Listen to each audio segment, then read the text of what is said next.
నమస్తే, welcome to global roundup. అంతర్జాతీయ పరిణామాల్ని భారతీయ దృక్కోణంలో విశ్లేషించే చర్చా కార్యక్రమం గ్లోబల్ రౌండప్ 187వ ఎపిసోడ్ సిద్ధంగా ఉంది. ఈ వారంలో జరిగిన అంతర్జాతీయ పరిణామాలపై విశ్లేషించేందుకు అంతర్జాతీయ వ్యవహారాల నిపుణులు, విశ్లేషకులు మామిడి గిరిధర్ గారు ప్రస్తుతం మనతో అందుబాటులోకి వచ్చారు. వారితో మాట్లాడదాం. నమస్కారం సార్. నమస్తే సాయి. నమస్తే సార్. ఈ వారం గ్లోబల్ రౌండప్ లోకి వెళ్లే ముందు గత వారం 186వ ఎపిసోడ్ లో వచ్చిన కొన్ని కామెంట్స్ చూద్దాం.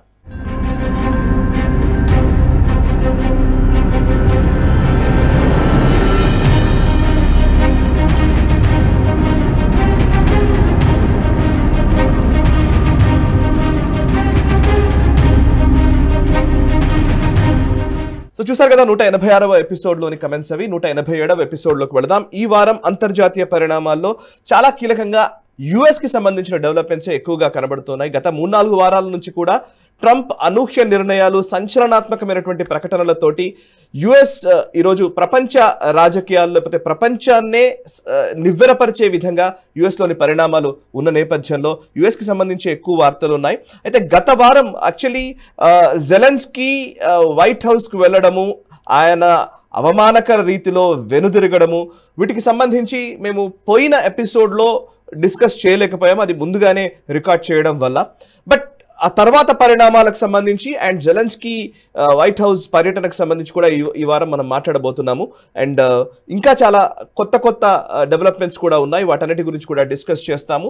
ముందుగా ఈ వీడియోని లైక్ చేయండి, 10 మందికి షేర్ చేయండి, కమెంట్స్ ద్వారా మీ అభిప్రాయాలను కూడా మాతో పంచుకోండి. మనసా వాచా కర్మణ దేశహితం కోసం పరితపిస్తూ నేషనలిస్ట్ హబ్ పనిచేస్తోంది. సో మా ఈ ప్రయత్నాన్ని ఆదరించండి, ఛానల్ని సబ్స్క్రైబ్ చేసుకోండి.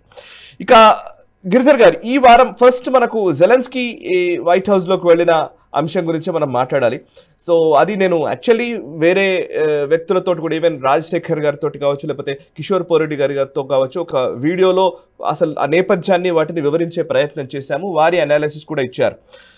బట్ నిజానికి గ్లోబల్ రౌండప్లో ఇది ఖచ్చితంగా మాట్లాడాలి. మీ పాయింట్ ఆఫ్ వ్యూ చాలా ఇంపార్టెంట్ కూడా. సో మీరు ఫస్ట్ అసలు జెలెన్స్కీ వైట్ హౌస్ లో ఆ వీడియోని చూసినప్పుడు మీకు ఏమనిపించింది చెప్పండి. నాకు అసలు యాక్చువల్లీ మీరు ఏం మాట్లాడతారో వినాలని ఉంది. యాక్చువల్లీ ఫస్ట్ ఆ వీడియో అది లైవ్ టెలికాస్ట్ అయిపోయిన వెంటనే అసలు 2 రోజులు 3 రోజులు మొత్తం ఆ వీడియోలే నడిచాయి సోషల్ మీడియాలో. అండ్ తర్వాత రిపర్కేషన్స్ కూడా ఉన్నాయి, ఆయన యూరోప్కి వెళ్ళడము లేదా యూకేకి వెళ్ళడము, వాళ్ళ వీటి గురించి మాట్లాడదాం. బట్ ఫస్ట్ మీకు ఏమనిపించింది చెప్పండి. మనకు ట్రంప్ కంప్లీట్ గా గతంలో ఉన్నటువంటి సో కాల్డ్ వరల్డ్ ఆర్డర్ అంటాం కదా, రూల్స్ బేస్డ్ ఆర్డర్ అని, రూల్స్ వాళ్ళు నిర్ణయించి ఆ రూల్స్ ని వాళ్ళే అతిక్రమించి ఇటువంటిది వాడి ఇష్టానుసారంగా జరుగుతున్నటువంటి పరిస్థితి నుంచి కంప్లీట్ గా ప్రపంచాన్ని ఒక ఊపుతున్నాడు. గతంలో వీళ్ళకు కామన్ గా శత్రువు ఎవరు అని వీళ్ళు అనుకుంటున్నారో వాళ్ళు నాకు మిత్రుడు అని చెప్తున్నాడు ఆయన ట్రంప్. గతంలో మా శత్రువులు ఎవరు అనుకుంటున్నారో వాళ్ళు మా మిత్రులు అయితే మా మిత్రులు శత్రువుల కింద ఆయన బిహేవ్ చేస్తున్నారు. జెలెన్స్కీని ఫర్ ఇన్స్టెన్స్ యుక్రెయిన్ వీళ్ళందరూ పట్టి పోషించారు, వీళ్ళని అందలాంగి ఎక్కించారు వీళ్ళు గతంలో. ఇప్పుడు జెలెన్స్కీని కంప్లీట్ గా చెత్తబుట్టలో పడేస్తున్నారు ఆయన. రష్యా ఒక దొంగ, ఒక బూచి, ఒక దయ్యము, ఇలా వాళ్ళు చిత్రీకరించారు. రష్యా చాలా గొప్ప దేశం, రష్యాలో ఉన్నటువంటి సంస్కృతి చాలా గొప్పది. వ్లాడిమిర్ పుటిన్ శాంతి ఒప్పందానికి సిద్ధంగా ఉన్నాడు కాబట్టి మేము వాళ్ళతో చర్చిస్తామని చెప్పి కంప్లీట్ గా 180 degrees ఆయన రివర్స్ చేశారు. సో ఈ నేపథ్యంలో ప్రపంచమంతా కూడా ఇంతకాలం ప్రమాణమే 60-70 ఏళ్లుగా ఏ సిస్టమ్ అయితే వాళ్ళు యాక్సెప్ట్ చేశారో ఆ సిస్టమ్ అంతా కూడాను కంప్లీట్ గా దాని తల మీద శీర్షాసనం వేసి ఇది పరిస్థితి. కాబట్టి దాంట్లో జెలెన్స్కీ అసలు రాకుండా ఉండవలసింది. జెలెన్స్కీ తప్పిదం ఏం చేశారంటే, ఫస్ట్ ఇక్కడి నుంచి మన డొనాల్డ్ ట్రంప్ టీం నుంచి ఒకతను కీవ్కి వెళ్ళి జెలెన్స్కీకి ఆల్రెడీ ఒక ప్రతిపాదన పెట్టారు. మీకు చాలా బిలియన్స్ ఆఫ్ డాలర్స్ ఇచ్చాం మేము, మీ దగ్గర ఉన్నటువంటి రేర్ ఎర్త్ మినరల్స్ ఏవైతే ఉన్నాయో అవి మా మైనింగ్ కంపెనీస్కి మీరు ఇచ్చేయండి, ఇస్తే మా నష్టాలు మీకు ఇచ్చిన దానికి మాకేదో మళ్ళీ దానికి తిరిగి దానికి సంబంధించినటువంటి రిటర్న్స్ మేము తీసుకుంటాము, ఇది మీరు ఒప్పుకోండి అని చెప్పి అప్పుడు చెప్పడం జరిగింది. చెప్తే జెలెన్స్కీ చూస్తాను ఆలోచన చేస్తానని అతను పంపించేశారు. అప్పుడు కూడా చాలా సీరియస్ గా వాళ్ళిద్దరి మధ్యలో గొడవ అయిందని మనకు తెలుసుకోవాలి. కాకపోతే అది క్లోజ్ రూమ్ లో ఉంది కాబట్టి బయటికి రాలేదు. తర్వాత కూడా మనకు మ్యూనిక్ కాన్ఫరెన్స్ మనకు తెలుసు కదా, మనకు జయశంకర్ గారు కూడా వెళ్ళారు, అలాగే జేడి వాన్స్ వెళ్ళి అక్కడ ఇచ్చిన స్పీచ్ ని మనం గ్లోబల్ రౌండప్ లో కవర్ చేశాము. అక్కడ మ్యూనిక్ లో జరిగినటువంటి కాన్ఫరెన్స్ లో జెలెన్స్కీ మళ్ళీ మార్కో రూబియోని తర్వాత జేడి వాన్స్ ని కలిసినట్టు మనకు తెలుస్తుంది. అప్పుడు కూడా వాళ్ళు అదే ప్రతిపాదన తీసుకొచ్చారు, మీరు మీ దగ్గర ఉన్నటువంటి ఖనిజాలని మాకు అప్పచెప్పండి, చెప్తే మీకు ఇచ్చినటువంటి ఏదైతే పైసలు ఇచ్చామో మీకు అప్పుల రూపేణా ఇంకేదైనా దానికి ఇచ్చామో దాన్ని మేము మళ్ళీ ఏదో పూడ్చుకునే ప్రయత్నం మేము చేసుకుంటామని అప్పుడు చెప్తే కూడా ఇచ్చేస్తానని చెప్పినటువంటి వ్యక్తి డొనాల్డ్ ట్రంప్ ని కలవడానికి వస్తున్నప్పుడు కూడా అతనేం చెప్పాడంటే సంతకం పెడతాను నేను అని చెప్పి ఒప్పుకొని వచ్చాడు. లాస్ట్ ఇక్కడ వచ్చిన తర్వాత అతను ఏమనుకున్నాడంటే పెద్ద గేమ్ ఆడతాను ఇక్కడ అని చెప్పి అతను ట్రై చేశాడు. ట్రై చేస్తే వీళ్ళు సిద్ధంగా ఉన్నారు. డొనాల్డ్ ట్రంప్ అంటే అతని క్యాచ్ ఏమి ఇచ్చాడంటే అతను నాకు సెక్యూరిటీ గ్యారంటీస్ కావాలి అని. సెక్యూరిటీ గ్యారంటీస్ నీకు అధికారం, అది నీ ఆటోమేటిక్ హక్కు. అది ఇలా ప్రవర్తించేసరికి డొనాల్డ్ ట్రంప్ వాళ్ళ ఉద్దేశం అంటే అఫ్కోర్స్ అఫీషియల్ గా అక్కడ చెప్పలేదు, వాళ్ళు ఏం చెప్తానంటే ఇక్కడ మీ దేశంలో ఉన్నటువంటి ఖనిజాలను మాకు ఇస్తే అమెరికన్ కంపెనీలు అక్కడ వెళ్ళి పనిచేస్తున్నాయంటే అమెరికన్ కంపెనీలు, అమెరికన్ లేబర్, వాళ్ళ మేనేజ్మెంట్, వాళ్ళ సిబ్బందిని చంపేటువంటి ప్రయత్నం రష్యా ససేమిర చేయదు. అంతకంటే గ్యారంటీలు మీకు ఏం కావాలి? మేము అక్కడ వచ్చి కూర్చున్నామంటే కనుక అదే గ్యారంటీ కదా, అంతకంటే ఎక్కువ గ్యారంటీ మీకు ఎందుకు కావాలి అని చెప్పి వీళ్ళ అమెరికన్ ఉద్దేశం. డైరెక్ట్ గా గ్యారంటీ ఇవ్వడం అంటే దాని అర్థం ఏంటి? నేటోలో చేర్చుకున్నట్టే కదా. నేటోలో చేర్చుకోకపోయినా వాళ్ళకి సెక్యూరిటీ గ్యారంటీ అంటే అర్థం ఏంటి? అంతే కదా. అప్పుడు రష్యాతో డైరెక్ట్ గా యుద్ధం చేయడానికి మేము సిద్ధంగా ఉన్నామని చెప్పి మెసేజ్ ఇవ్వం. అలా కాకుండా చాలా చాకచక్యంగా డొనాల్డ్ ట్రంప్ టీం ఏం చేశారంటే ఇలా మేము అక్కడ ఎకనామిక్ ఇంట్రెస్ట్ ఉంటుంది కాబట్టి మాకు వ్యతిరేకంగా రష్యా యుద్ధం చేయదు, ఇది వాళ్ళు చెప్పినటువంటి ప్రతిపాదన. ఆబ్వియస్లీ ఇదంతా కూడాను మనకు రియాద్ లో జరిగిన చర్చల్లో రష్యాను తర్వాత మనకు అమెరికన్ టీమ్స్ డెలిగేట్స్ ఇద్దరు మాట్లాడుకునే చర్చల్లో వచ్చినటువంటి పరిణామాలే మనకు స్పష్టంగా అర్థమవుతుంది. ఈస్టర్న్ యుక్రెయిన్ ని రష్యా అధీనంలో ఉంచేసి మిగతా యుక్రెయిన్ భాగంలో అమెరికా వాళ్ళ ఆధిపత్యాన్ని తీసుకెళ్లేటువంటి ప్రయత్నం అప్పుడు ఒప్పుకున్నట్టు మనకు అర్థమవుతుంది. దానికి భిన్నంగా జెలెన్స్కీ వచ్చి చిన్నపిల్లలు కదా ఏడుస్తున్నట్టు అతను పిచ్చి పిచ్చిగా బిహేవ్ చేయడం మొదలుపెట్టాడు. అప్పుడు జేడీ వ్యాన్స్ ని మనం చూస్తే కనుక క్రమేపీ డొనాల్డ్ ట్రంప్ ఏంటంటే ఒక స్టెప్ వెనక్కి తీసుకుంటున్నాడు. ఆయన జేడీ వ్యాన్స్ ని, ఎలాన్ మస్క్ ని, వీళ్ళిద్దరిని ముందర పంపిస్తున్నాడు. కాబట్టి వీళ్ళిద్దరిని వాడుకుంటున్నాడు. ఎక్కడ ఒక టఫ్ స్టాండ్ తీసుకోవాలో, ఇక్కడ కొంచెం కఠినంగా మాట్లాడాలో అక్కడంతా జేడీ వ్యాన్స్ ని పంపిస్తున్నాడు. అలాగే డెమోక్రాట్స్ ని ఎక్స్పోజ్ చేయడం కావచ్చు, లేదా ఈ బడ్జెట్ కి సంబంధించిన అంశాలు కావచ్చు, LGBTQ సంబంధించిన అంశాలు కావచ్చు, వీటంటే ఎలాన్ మస్క్ ముందర పంపిస్తున్నాడు. సో వీళ్ళిద్దరిని ఒక పెద్ద శక్తివంతంగా వాడుకుంటున్నాడు. కాంట్రాస్ట్ చూడొచ్చు మనం. జో బైడెన్ హయాంలో కమలా హ్యారిస్ ఏం చేస్తుందో ఎవరికి తెలియదు, ఆవిడ ఏంటో తెలియదు మనకి. ఏదో వచ్చింది కాబట్టి, ఏదో వైస్ ప్రెసిడెంట్ కాబట్టి గౌరవించాలి కాబట్టి సెల్యూట్ కొడుతున్నారు, కానీ అంతకుమించి ఆవిడకి ఎటువంటి రోల్ ఉండేది కాదు. ఏదో బార్డర్ జారని పెట్టాడు బైడెన్, కానీ దానివల్ల ఆవిడ రోల్ ఏంటో మనం చూసాం ఏం పరిస్థితి అయిందో. కానీ దానికి భిన్నంగా జేడీ వ్యాన్స్ ని మనం చూస్తే కనుక మ్యూనిక్ కాన్ఫరెన్స్ వెళ్ళడం కావచ్చు, లేదా ఆల్మోస్ట్ మనకు ఇమాన్యుయల్ మక్రాన్ వచ్చినప్పుడు కావచ్చు, లేదా మనకు కియర్ స్టార్మర్ వచ్చినప్పుడు కావచ్చు, జెలెన్స్కీ వచ్చినప్పుడు కావచ్చు, జేడీ వ్యాన్స్ వాళ్ళతో పాటు కూర్చోన్నారు. ఎక్కడైతే సిచ్యుయేషన్ కొద్దిగా తేడా వస్తుంది అనగానే జేడీ వ్యాన్స్ ముందుకు వచ్చి అతను దాన్ని ఇంటర్వ్యూన్ అవుతాడు. ఇక్కడ కూడా అదే జరిగింది. ఇంతసేపు డిస్కషన్ లో 40 నిమిషాల డిస్కషన్ లో అమెరికా మీకు చేసినటువంటి సహాయానికి నువ్వు కనీసం అంటే కృతజ్ఞత చెప్పుకోలేదు, థ్యాంక్స్ చెప్పలేదు నువ్వు అని చెప్పి ఎక్స్పోజ్ చేశాడు జెలెన్స్కీ. చెప్పగానే జెలెన్స్కీ ఆ ట్రాప్ లో పడిపోయి ఇంకా ఆటోమేటిక్ గా అతను ఇష్టం వచ్చినట్టు మాట్లాడడం మొదలుపెట్టాడు. చాలా మంది రివర్స్ ఏం చెప్తున్నారంటే జెలెన్స్కీ అదే పనిగా డొనాల్డ్ ట్రంప్ ని, జేడీ వ్యాన్స్ ని తన ట్రాప్ లో దింపాడు అని చెప్పేసి కొంతమంది విశ్లేషణ. అందుకనే యూరోప్ అంతా కూడా ఇప్పుడు అతని పక్షాన్ని నిలబడింది. ఇది ఒక నెరేటివ్. కానీ యూరోప్ అంత స్తోమత లేదు. యూరోప్ నిజంగా యుక్రెయిన్ సమర్థించేంత కెపాసిటీ వాళ్ళ దగ్గర లేదు. పైపెచ్చు అమెరికా లేని వాళ్ళు ఏమి చేయలేదు. కాబట్టి ఈ పరిస్థితులలో అమెరికా నుంచి దూరం చేసుకోవడం అంత పిచ్చి పని ఇంకోటి ఉండదు. కాబట్టి ఆ మొత్తం ఆ స్పీచ్ లో మనం చూస్తే కనుక లాస్ట్ 9-10 నిమిషాల్లో అతను ఎక్స్పోజ్ అయిపోయాడు జెలెన్స్కీ.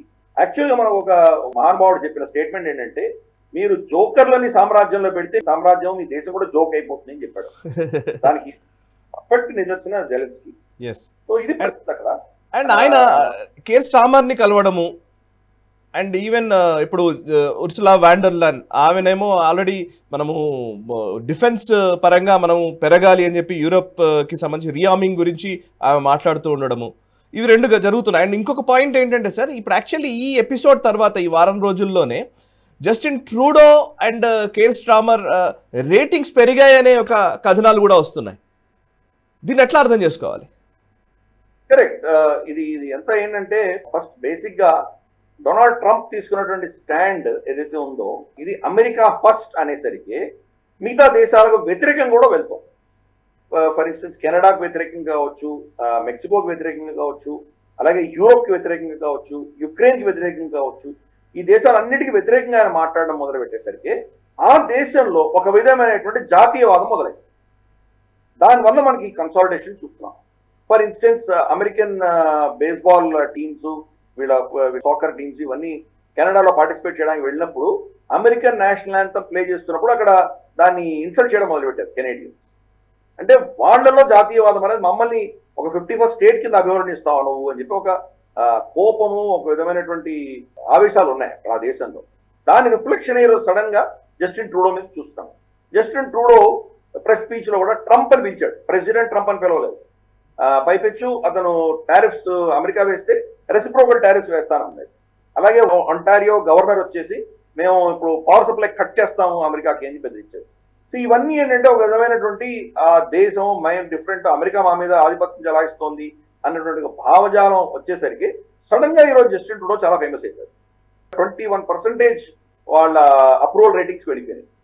2021 తర్వాత ఇంతవరకు అంత రేటింగ్స్ జస్టిన్ ట్రూడోకి లేవు. పాతాళంలో ఉన్నటువంటి జస్టిన్ ట్రూడో సడన్ గా ఇప్పుడు చాలా పాపులర్ అయిపోయాడు. అదే పరిస్థితి మనకు కియర్ స్టార్మర్ తో కూడా.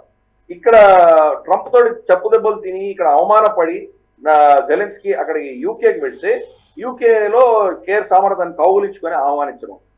సో అదేమైందంటే ఒక డిక్టేటర్ అయినటువంటి డొనాల్డ్ ట్రంప్ ఒక సూపర్ పవర్ చేస్తున్నటువంటి ఏదైతే చర్యలు ఉన్నాయో దానికి వ్యతిరేకంగా నిలబడ్డాడు కేర్ స్టార్మర్ అన్నటువంటి ఒక అభిప్రాయం అనేది ప్రజల్లో కనిపించేసరికి అతని రేటింగ్స్ కూడా పెరిగింది. 31% దాకా అతని రేటింగ్స్ కూడా వెళ్ళిపోయినాయి.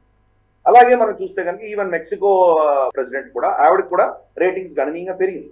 ఇవన్నీ టెంపరీ ఫినామినే. అల్టిమేట్ గా అమెరికా లేని ఈ దేశాలు ఏవి బతకలేనటువంటి పరిస్థితి. మెక్సికో, కెనడా చూస్తే కనుక రమారమి 35 నుంచి 40% వాళ్ళ ఎకానమీ అమెరికా మీద డిపెండ్ అయింది. అమెరికా కనుక రేపు ఇటువంటి చర్యలు చేస్తే కనుక ఆ రెండు ఎకానమీస్ కూడా చాలా కష్టంలో పడిపోయేటువంటి ప్రమాదం. సరే, యూకే సంగతి చెప్పనే అక్కర్లేదు. యూకే కంప్లీట్ గా క్షీణిస్తున్నది. మనకు తెలిసి ఇప్పుడు ఆల్రెడీ వాడు 6వ స్థానానికి వెళ్ళిపోయారు. మనం వాళ్ళని అధిగమించి ఈరోజు 5th లార్జెస్ట్ జీడిపిగా ఉన్నాం మనం. ఇంకా వాడు కిందికే వెళ్తున్నారు కానీ పైకి వచ్చేటువంటి సూచనలు లేవు యూకే. ప్లస్ యూరోపియన్ యూనియన్ నుంచి వాడు వైదొలిగారు బ్రెక్సిట్ దృష్ట్యా. కాబట్టి వాళ్లకు లిటరల్ గా చూస్తే కనుక ఏదర్ చైనా కూటమిలోకి వెళ్ళాలి, భారత కూటమిలోకి ఉండాలి. అమెరికా వాళ్ళని సమర్థించలేనటువంటి పరిస్థితి ఈరోజు. చాలా చిన్న ఎకానమీ, దాన్ని నిజంగా ఇగ్నోర్ చేసేటువంటి పరిస్థితి ఈరోజు వస్తుంది. కాబట్టి వీళ్ళందరూ కూడాను ఏం చేయాలో తెలియనటువంటి పరిస్థితి. ఇందాక నేను చెప్పినట్టు మొత్తం గ్లోబల్ సిస్టమ్ని ఒక ఊపాడు డొనాల్డ్ ట్రంప్. దాంతో వీళ్ళు ఇటువంటి కొత్త పరిస్థితుల్ని ఎలా ఎదుర్కోవాలో వాళ్ళకి అర్థం కావాలి. కానీ నేను యాక్చువల్గా నా అభిప్రాయం ఏంటంటే డొనాల్డ్ ట్రంప్ ఏది కూడాను అన్ప్రెడిక్టబుల్ గా చేయట్లేదు. చాలా మంది చెప్తాడు చాలా అన్ప్రెడిక్టబుల్, ఈయన ఎప్పుడేం మాట్లాడతాడు, ఈ రోజు ఒకటి మాట్లాడతాడు, రేపు ఒకటి మాట్లాడతాడు. ఆయన చేసేది చాలా ప్రెడిక్టబుల్. దాంట్లో ఏ అన్ప్రెడిక్టబిలిటీ అన్నది ఏమీ లేదు. చాలా స్పష్టంగా ఆయన ఒక ట్రాన్సాక్షనల్ పర్సన్ మనకు తెలుసు. వాణిజ్యపరంగానే ప్రతి అంశాన్ని ఆయన చూస్తారన్న విషయం మనకు తెలుసు. ఒక విషయంలో మనల్ని తిట్టడం, ఇంకో విషయంలో మనల్ని పొగడం, రెండు ఒక కంప్లీట్ సెంటెన్స్ చేయగలడు. అర సెంటెన్స్ తిట్టగలడు, అర సెంటెన్స్ మనం పొగడగలడు. కాబట్టి అటువంటి ట్రాన్సాక్షనల్ రిలేషన్షిప్ పెట్టుకుంటాడు, ఎమోషన్ పెట్టుకోవడం, ప్రపంచాలతో డీల్ చేసుకోవడం. ఇది మనకు స్పష్టంగా తెలుసు. రెండవది, ఆయన చెప్పింది చేస్తాడు. కాబట్టి ఆయన ఏమేమి చెప్పాడో ఇది చేస్తాడో లేదో అన్నటువంటి అభిప్రాయం ఉన్నవాళ్ళు పొరపడుతున్నారు. కానీ ఇది చేసి తీరుతాడో అనుకున్న వాళ్ళకి ఎటువంటి దాని ప్రశ్న లేదు. ఫర్ ఇన్స్టెన్స్ పనామా గురించి కానీ, గ్రీన్లాండ్ గురించి కానీ, కెనడా గురించి కానీ ఆయన ప్రస్తావన ఎలక్షన్ క్యాంపెయిన్లో చేసింది. దాన్ని ఈజీగా వదిలిపెట్టేటువంటి సమస్య లేదు. వాటి మీద ఆయన చాలా సీరియస్గా ఉన్నారు. కాబట్టి ఆయన ప్రతి భాషణలో కూడా, ఈవెన్ ప్రెసిడెంట్ అయినప్పుడు ఇనాగ్రేషన్లో కూడా ఆయన వీటి గురించి మాట్లాడాడు. అలాగే మనం చూస్తే తర్వాత ఉన్నటువంటి ఆయన స్పందన కావచ్చు, మార్కో రూబియో ఫస్ట్ వెళ్ళిందే ఆయన పనామాకు వెళ్ళాడు. ఆయన ఇవన్నీ కూడా మనం చూస్తే కనుక ఆయన చెప్పింది ఏది కూడా అన్ప్రెడిక్టబుల్ కాదు. మూడవది, ఆయన చాలా స్పష్టంగా గత ప్రభుత్వాలు 60-70 ఏళ్లుగా చేసినటువంటి, ఎస్పెషలీ 30 ఏళ్ళు అనుకుందాం, 30-40 ఏళ్ళు టీ ఇండస్ట్రియలైజ్ చేశారు వాళ్ళ అమెరికన్ ఎకానమీ. కంప్లీట్ ఈ ఇండస్ట్రీస్ అన్ని కూడాను చైనాకు పంపించేశారు. చైనాకు కానీ సౌత్ ఈస్ట్ ఏషియా కానీ పంపించేశారు. పంపించేసి వాళ్ళ ఆకాశాలన్నీ చాలా స్పష్టంగా ఉంటాయి, పొల్యూషన్ లేకుండా ఉంటాయి. అలా వాళ్ళని మెయింటైన్ చేసి మొత్తం అక్కడికి షిఫ్ట్ చేయడంతో ఏమైందంటే వైట్ అమెరికన్స్ కంప్లీట్ గా వాళ్ళ ఎకానమీ నుంచి దూరం పెట్టారు. మనం చూస్తే కనుక వాళ్ళు బేసిక్గా ఇండస్ట్రీలో ఉండేవాళ్ళు.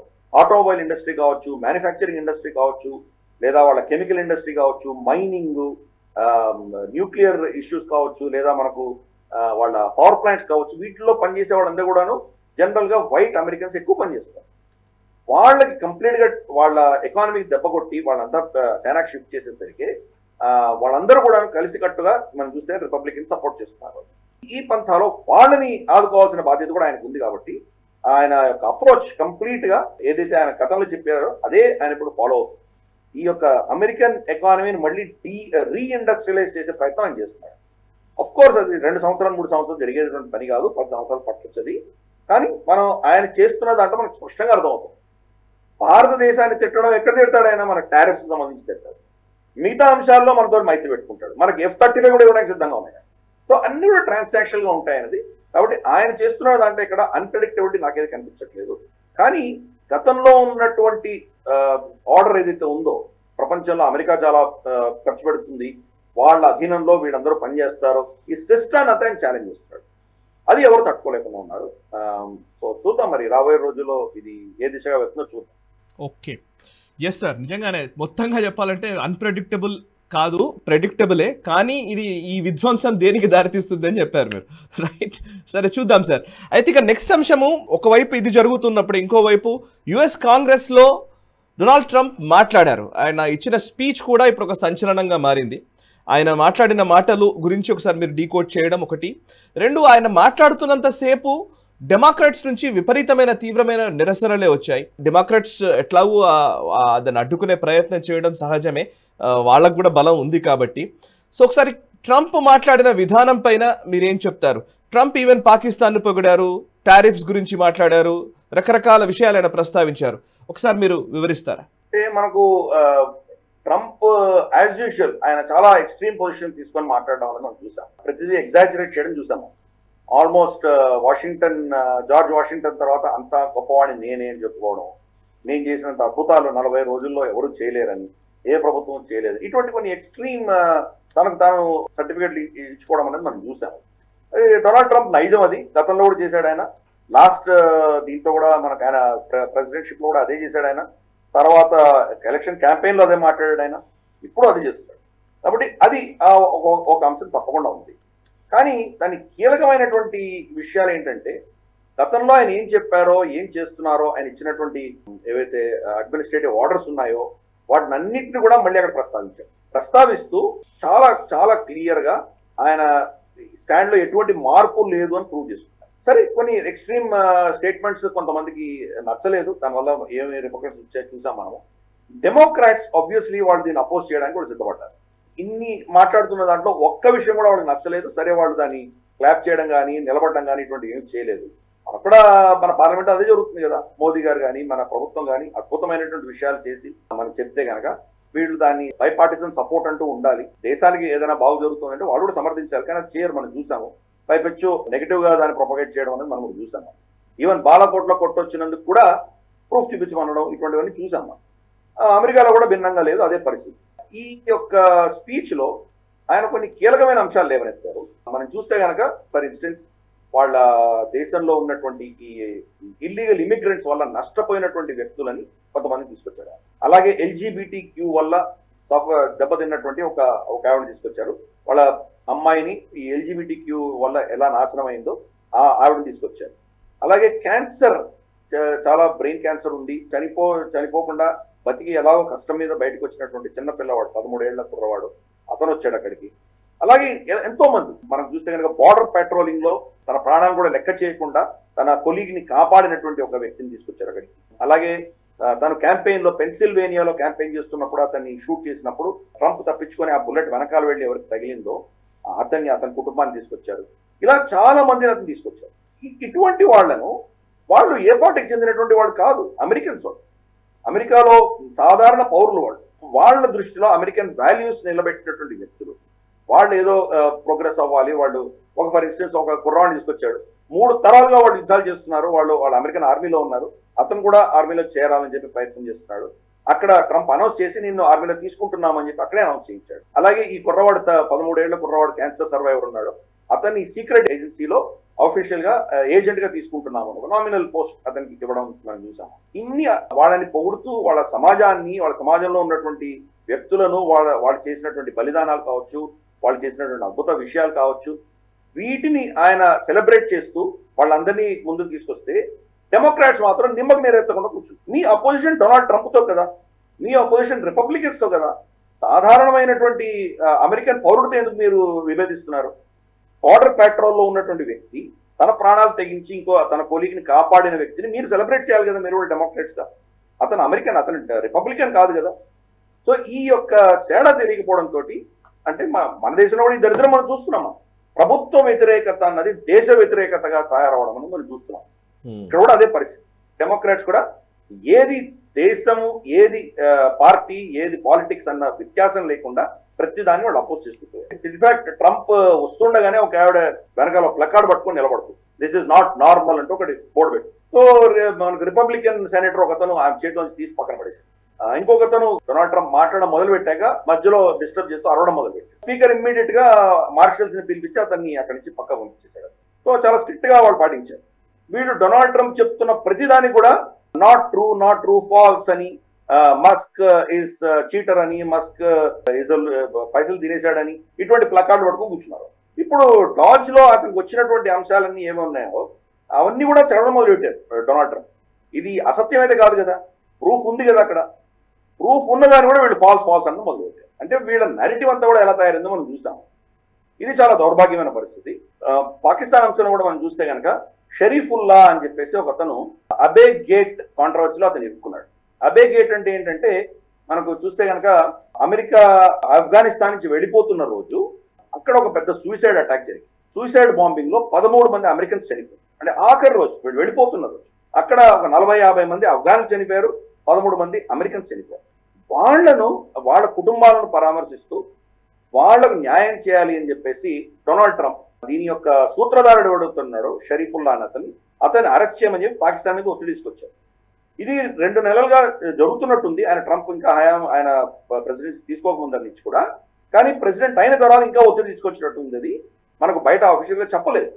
ఇన్ఫాక్ట్ మనం గత రౌండప్ లో చర్చించుకున్నామా, $300 million F-16 Pakistan F-16 programme కి ఆయన శాంక్షన్ చేశారు. కరెక్ట్. మరి ప్రపంచవ్యాప్తంగా అందరికీ శాంక్షన్ చేసినప్పుడు, అందరి ఫండింగ్ సస్పెండ్ చేసినప్పుడు పాకిస్తాన్ మాత్రమే ఎందుకు ఇచ్చారో మనకు అప్పుడు పెద్ద ప్రశ్న పుట్టింది.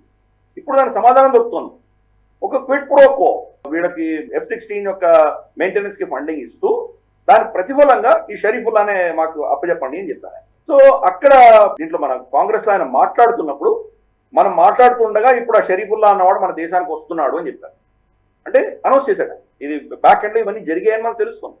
పాకిస్తాన్ ప్రభుత్వాన్ని ఆయన థ్యాంక్ చేశాడు, ఆయన అభినందించారు మాకు సాయం చేసినందుకు. అంటే ట్రాన్సాక్షన్ అది మనకు తెలుసు. పాకిస్తాన్ గతంలో కూడా గత ప్రభుత్వాలు ఉన్నప్పుడు ఒబామా ప్రభుత్వం కావచ్చు, అంతకంటే ముందు ప్రభుత్వాలు కావచ్చు, వాళ్ళు ఏం చేశారు, ఎవరినో టెర్రరిస్ట్ని తయారు చేస్తారు, వాళ్ళని వాళ్ళ దేశంలో ఎక్కడో దాచిపెడతారు. అమెరికా ఒత్తిడి ఎక్కువ వస్తే కనుక వాళ్ళని నమ్మేసి $మిలియన్స్ వాళ్ళ దగ్గర తీసుకుంటారు. గౌంటానో బేలో ఉన్నటువంటి టెర్రరిస్టు సగం మందికి సగం పడి వాళ్ళందరూ కూడా పాకిస్తాన్ అప్పచెప్పినటువంటి వాళ్ళే. కాబట్టి ఇది కొత్త ఏం కాదు. వీడిని ఇచ్చేసినందుకు ప్రతిఫలంగా వాళ్ళు పైసలు తీసుకున్నారు. సో F-16 అన్నది భారత వ్యతిరేకమైనటువంటి ఫండింగ్ కాదు అమెరికా నుంచి, అది పాకిస్తాన్ తోటి ఒక విధమైనటువంటి కాంట్రాక్ట్ చేసుకోవడానికి చేసినటువంటి విషయం. పైసలు ఇచ్చారు F-16 కి, షరీఫుల్లాను వాళ్ళు హ్యాండ్ ఓవర్ చేశారు. ఇది జరగబోతుంది. సో ఆ దృష్టిలో దాన్ని చూడాలి. అలాగే మనం చూస్తే కనుక అక్కడ చైల్డ్ క్యాన్సర్ సర్వైవర్ కావచ్చు, మార్చ్ మీద నేను జెండా పాతానని చెప్పడం కావచ్చు, లేదా ఈ దేశంలో ఉన్నటువంటి క్రిమినల్స్ అందరినీ నేను టార్గెట్ చేసి వాళ్ళందరినీ డిపోర్ట్ చేస్తానని చెప్పడం కావచ్చు, అలాగే కష్టపడి పనిచేస్తున్నటువంటి కుటుంబాలు ఎంత సఫర్ అవుతున్నాయో వాళ్ళకి నేను ఎలా సమర్థిస్తాననడం కావచ్చు, అలాగే ఈ కార్టల్స్ ఎవరైతే ఇల్లీగల్ ఇమిగ్రేషన్ ఇక్కడ తీసుకొస్తున్నారో వాళ్ళందరినీ నేను టెర్రరిస్ట్ కింద వాళ్ళని డెసిగ్నేట్ చేశాను, ఐసిస్ అల్-ఖైదా లాగానే వీళ్ళని కూడా డెసిగ్నేట్ చెప్పడం, వాళ్ళ దేశానికి సంబంధించిన విషయాలు డొనాల్డ్ ట్రంప్ మాట్లాడుతుంటే దేనికి కూడా వీళ్ళు స్పందించలేదు డెమోక్రాట్స్. వీళ్ళు స్పందించిందంతా ఏంటంటే కనుక యుక్రెయిన్ తోటి ఏదో మన సంబంధం మెరుగుపరిచే ప్రయత్నం చేస్తాను అని చెప్పింది మాత్రం వీళ్ళు స్పందించారు. కరెక్ట్. ఇట్లా కూడా లెటర్లో చూస్తే కానీ అది పరిస్థితి కదా. అందుకని ఇది చాలా కీలకమైనటువంటి డెసిషన్. అఫ్ కోర్స్ దాంట్లో భారతదేశం వ్యతిరేకమైన స్టేట్మెంట్ ఆయన ఇచ్చారు. అది భారతదేశం 100% ఎక్కువ టారిఫ్లు వేస్తుంది అని అది తెలిసిన విషయమే. మనకు ఈవెన్ మోదీ గారు పక్కన ఉండగా కూడా చెప్పారు ఆయన సో ఈరోజు మన కొత్త విషయం ఏం లేదు. హౌడీ మోదీ కావచ్చు కదా, ఆయన్ని మన రాష్ట్రపతి చీర తీసుకొచ్చుకోవడం కూర్చోబెట్టినా అదే స్టేట్మెంట్ ఇస్తాడు. సో దానివల్ల మనకి ఇబ్బంది ఏం లేదు. ఇన్ఫాక్ట్ డొనాల్డ్ ట్రంప్ టారిఫ్స్ అన్ని ఇంక్రీజ్ చేశాడు. మెక్సికో మీద 25%, తర్వాత కెనడా మీద 25%, చైనా మీద గతంలో 10% ఉండేది, ఇంకో 10% యాడ్ చేశాడు, అంటే 20% అయింది. భారతదేశం మీద రెసిప్రోకల్ టారిఫ్స్ ఉంది. కాబట్టి ఇవన్నీ కూడా అనౌన్స్ చేశాడు ఆయన. April 2 నుంచి స్టార్ట్ అవుతాయని చెప్పాడు. April 1 ఎందుకు పెట్టలేదంటే నేను ఏదో April Fool's Day చేస్తున్నట్టు అందరూ అనుకుంటారేమో, అందుకని April 2 నుంచి పెట్టాను అని చెప్పాడు. April 2 నుంచి వెరీ క్లియర్ యాక్చువల్లీ. సరే, మనకు దానివల్ల చాలా మైనర్ ఇంపాక్ట్ ఉంటుంది. మనకు యాక్చువల్గా దానివల్ల లాభం ఉంటుందని నేను అనుకుంటాను. ఎందుకంటే ఫర్ ఇన్స్టెన్స్ హార్లీ డేవిడ్సన్ గురించి ఆయన చాలా గతంలో చాలా మనకు వ్యతిరేకంగా చాలా మాట్లాడాడు. హార్లీ డేవిడ్సన్ మీద ఒక్క పైసా కూడా మనకు కస్టమ్స్ డ్యూటీ వేయకపోయినా కానీ కూడా ఈ దేశంలో హార్లీ డేవిడ్సన్ కొనేవాళ్ళు ఎవరు లేరు. హార్లీ డేవిడ్సన్ మీద మీరు కస్టమ్స్ వేయకపోయినా 100% కస్టమ్స్ డ్యూటీ వేసినా కొనేవాళ్ళు ఎలాగో కొంటారు. కాబట్టి వాళ్ళకు పెద్ద దానివల్ల ఏం తేడా ఉండదు. ఎంతమంది కొంటారు? 5,000 మందా, 10,000 మందా? ఇక్కడ కోట్ల మంది కొంటున్నటువంటి బైక్స్ కి ఒక 10,000 బైక్స్ ఏం పెద్ద దానివల్ల ఏం తేడా వచ్చేది ఏం లేదు. ఇక్కడ మనం చూస్తే కనుక రాజ్దూత్ కావచ్చు, బుల్లెట్ కావచ్చు, లేదా మనకు హోండా, టీవీఎస్ ఇటువంటివి కొన్ని లక్షలలో అమ్ముడుపోతాయి. లక్షలు ఎందుకు, కోట్లలో అమ్ముడుపోతాయి. కాబట్టి దానికి వచ్చే ఇబ్బంది ఏమీ లేదు. రెండవది, అమెరికన్ ప్రోడక్ట్స్ మీద మనం టారిఫ్స్ కొన్ని తగ్గించినా కానీ కూడా అవి ఈ దేశంలో అమ్మినా కొనేవాడు లేదు. హార్లీ డేవిడ్సన్ గురించి చెప్పాను నేను. అలాగే ఫోర్డ్, ఫర్ ఇన్స్టెన్స్ ఫోర్డ్ భారతదేశంలో చాలా రోజులు వచ్చి ఇక్కడ వాళ్ళు ఇక్కడ అమ్మలేక, వాళ్ళకు ఉన్నటువంటి టెక్నాలజీ ప్రజలు యాక్సెప్ట్ చేయకుండా ఉన్న పరిస్థితిలో ఫోర్డ్ ఇక్కడ దుకాణం మూసుకొని వెళ్ళిపోయింది వెనక్కి. మళ్ళీ గత సంవత్సరం మళ్ళీ తిరిగి వచ్చేటువంటి ప్రయత్నం చేస్తున్నాం. వీళ్ళ టెక్నాలజీస్ అన్ని కూడా ఎప్పుడో పాత టెక్నాలజీస్. అమెరికా ఈరోజు మేజర్ ప్రాబ్లం ఏంటంటే డీఇండస్ట్రియలైజ్ అయిపోయిన తర్వాత వాళ్ళ టెక్నాలజీ అంతా కూడాను డైనోసార్ శకంలో ఉన్న టెక్నాలజీ పెట్టుకున్నారు. గజ్లర్స్ అంటాం కదా మనం హంబీస్ కానీ ఇవన్నీ తీసుకున్నామంటే కనుక 1 లీటర్ పెట్రోల్కి 1 కిలోమీటర్ వెళ్తుంది. ఇది మన పరిస్థితి. ఉల్టా మన ఎలా ఉంటుంది? ఇన్ఫాక్ట్ ఆ కార్టూన్ నువ్వు చూసే ఉంటావు. మన కొంతమంది ఎవరో బిజినెస్ మ్యాన్ నాసా ప్రొపల్షన్ సెంటర్కి వెళ్ళారు. అక్కడ వాళ్ళు చాలా ఎంత అద్భుతంగా ఇది ఎంత దూరం వెళ్తుంది, ఎంత స్పీడ్ లో వెళ్తుంది అవన్నీ ఎక్స్ప్లెయిన్ చేస్తారు. ఇవన్నీ అయిన తర్వాత ఈ భారతదేశం నుంచి వెళ్ళినటువంటి వ్యక్తి అడుగుతాడు, మైలేజ్ కిतना देता है అని అడుగుతాడు. సో మన కాస్ట్ చాలా ఇంపార్టెంట్. కాబట్టి 1 లీటర్ కి 1 కిలోమీటర్ వెళ్ళేటువంటి అంత కాస్ట్లీ వెహికల్స్ మనం ఎక్కడ కొనం. వాళ్ళు తీసుకొచ్చి ఇక్కడ అమ్మినా కొనేవాళ్ళు ఎవరు లేడు, సబ్సిడీ ఇచ్చినా కొనేవాళ్ళు ఎవరు లేడు. దానికి రోజు జపాన్ కావచ్చు, చైనా కావచ్చు, ఎక్కడికి వెళ్ళిపోయింది. BYD కార్ చూస్తే కనుక అసలు కళ్ళు చెదిరిపోతాయి. అద్భుతమైనటువంటి టెక్నాలజీ, అద్భుతమైనటువంటి ఫీచర్స్ పెట్టి వాళ్ళు చేస్తున్నారు. కాబట్టి అమెరికా ఎక్కడ కూడాను టెక్నాలజీ కాంపిటీషన్ నిలవలేదు. కాబట్టి మనకు అతను వేస్తున్న టారిఫ్స్ వల్ల మనకు పెద్ద ఇబ్బందులు ఏం లేవు, మేనేజ్ చేసుకోగలం మనం. రెసిప్రోకల్ అనేసరికి ఎప్పుడు వాళ్ళ దగ్గర మనం ఏం కొంటున్నామో వాటి మీద మనం ఏం టారిఫ్లు వేస్తున్నామో మనం వాళ్ళకి అదే అమ్మితే దాని మీద అదే టారిఫ్లు ఉంటాయి. కానీ మనం వాళ్ళ దగ్గర కొంటున్నది, మనం వాళ్ళకి అమ్ముతున్నది కంప్లీట్ గా డిఫరెంట్. వాళ్ళ దగ్గర ఏం కొంటున్నాము? క్రూడ్ ఆయిల్ కొంటున్నాం. క్రూడ్ ఆయిల్ ని రిఫైన్ చేసి ఫినిష్డ్ పెట్రోలియం ప్రొడక్ట్స్, పెట్రోల్ కానీ, డీజిల్ కానీ, కెరోసిన్ కానీ వాళ్ళకి రివర్స్ అమ్ముతున్నాం. సో ఇది వేరే సబ్జెక్ట్, అది వేరే సబ్జెక్ట్ కదా. మనం వాళ్ళ దగ్గర పెట్రోల్ వాళ్ళ దగ్గర కొనట్లేదు, వాళ్ళ దగ్గర క్రూడ్. కాబట్టి రెసిప్రోకల్ టారిఫ్లు అక్కడ ఎలా ఉంటాయి ఉండలేదు. అలాగే మనకు ఫినిష్డ్ డైమండ్, జ్యువెలరీ ఇవన్నీ కూడా అమెరికాకి అమ్ముతున్నాం. వాళ్ళ దగ్గర నుంచి మనం ఫినిష్ జ్యువెలరీ వాళ్ళ దగ్గర కొనుక్కోవట్లేదు వాళ్ళ దగ్గర, రైట్? కాబట్టి దేని మీద రెసిప్రోకల్ ట్యాక్స్ వేస్తాడు? మనకి ఇబ్బంది అంతా కూడా అగ్రికల్చర్ ప్రొడక్ట్స్. డొనాల్డ్ ట్రంప్ చాలా ఫోకస్డ్ గా ఆయన చైనాను కూడా లాస్ట్ టైం చాలా ఫోర్స్ చేసి అగ్రికల్చర్ ప్రొడక్ట్స్ మీదే వాడు కొనమని చెప్పి వాడు ఒత్తిడి తీసుకొచ్చాడు. ఆ విషయంలో మాత్రం మన అమెరికా కదా అబ్బ పీతాంబరుడు వచ్చినా మనం తగ్గేది లేదు. ఎందుకంటే మన రైతులకు నష్టం కాకుండా మనం చూసుకుంటాం. ఇన్ఫాక్ట్ ఆ పరిస్థితి వచ్చినప్పుడే మోదీ గారు ఆర్సెప్ అని చెప్పేసి ఒక కూటమి ఆశాఖండంలో ఉంటే దాంట్లో మనం ఆల్మోస్ట్ జాయిన్ అవ్వబోతున్నప్పుడు ఒక్కరోజు ముందర భారతదేశం దాన్ని విత్డ్రా అయిపోయారు. ఎందుకంటే ఈ కండిషన్ మేము ఒప్పుకోము అని చాలా స్పష్టంగా చెప్పాం.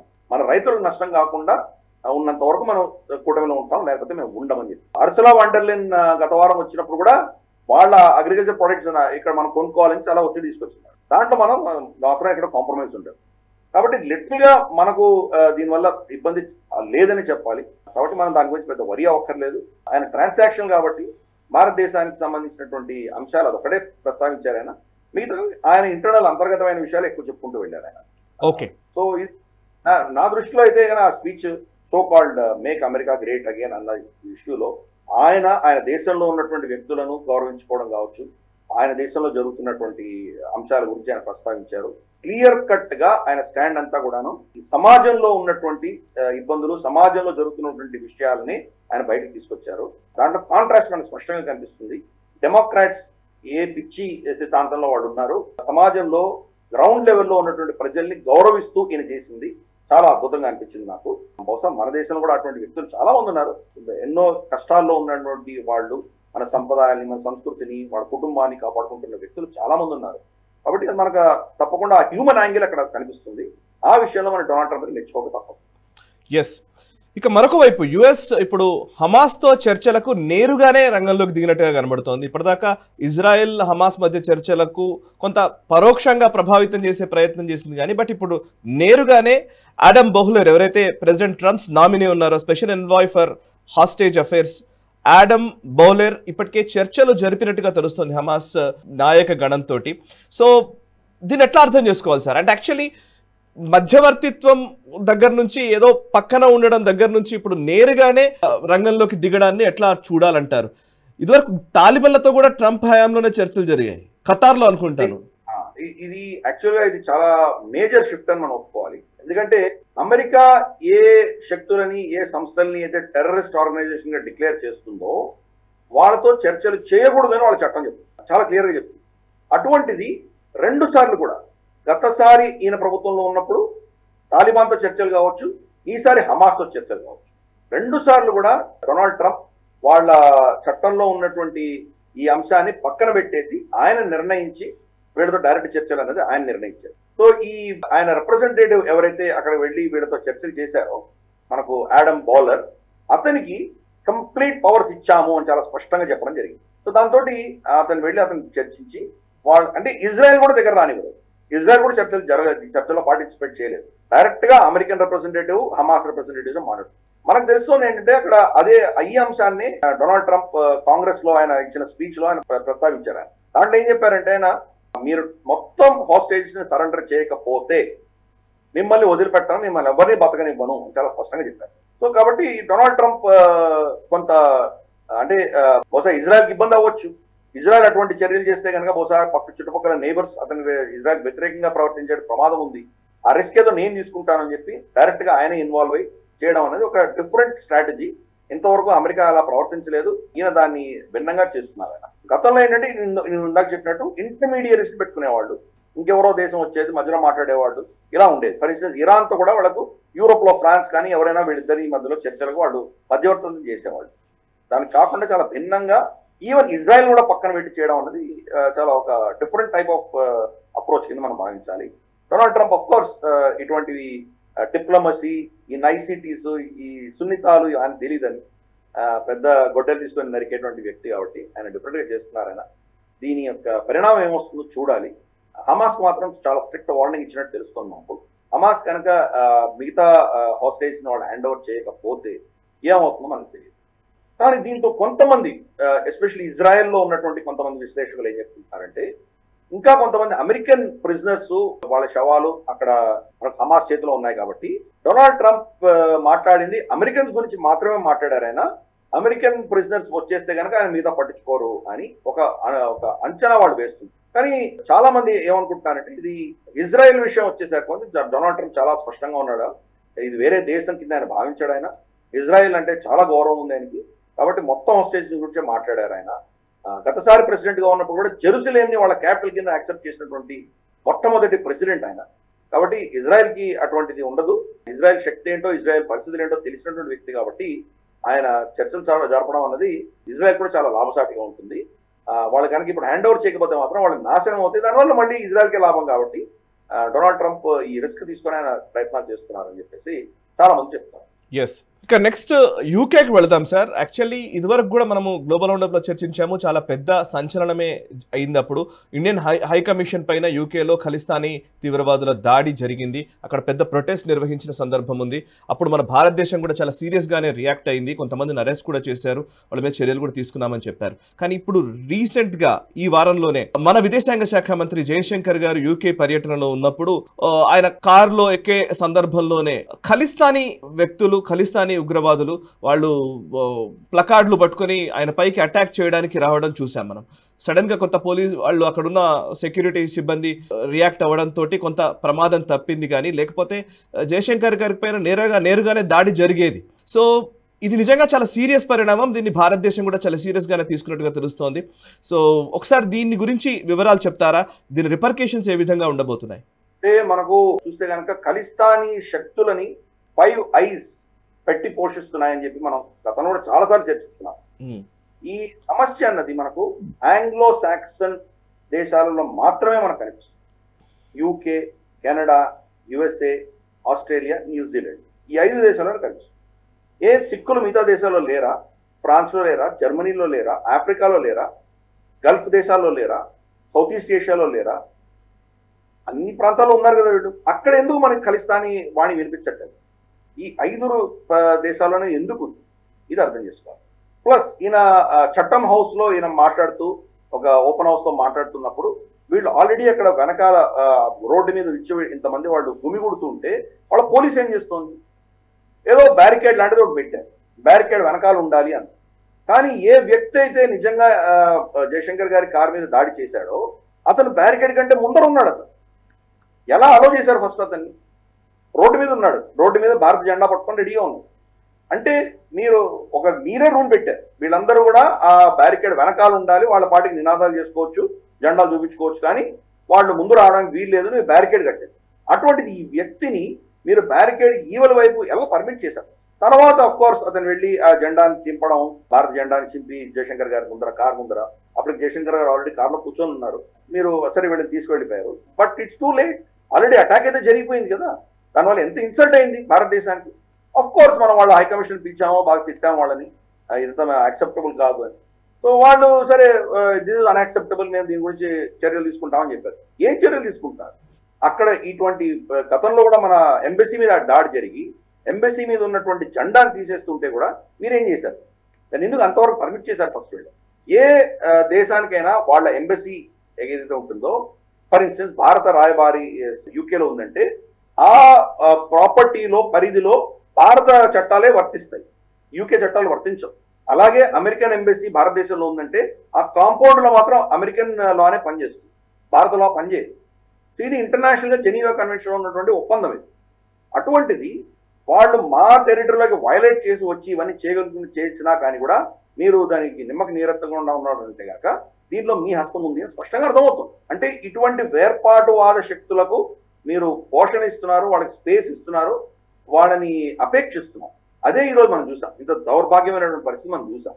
గతంలో కూడా మనం చూస్తే కెనడాలో మన అంబాసిడర్ మీద ఎటువంటి దాడులు జరిగినాయో, ఆయన వీసాలు వెసులుబాటు కలిగించడానికి, పాస్పోర్ట్ రెన్యూలకి సహాయం కోసం గురుద్వారాకు వెళ్తే కానీ గురుద్వారా ఆయన మీద దాడి ఎలా జరిగిందో మనం చూసాం.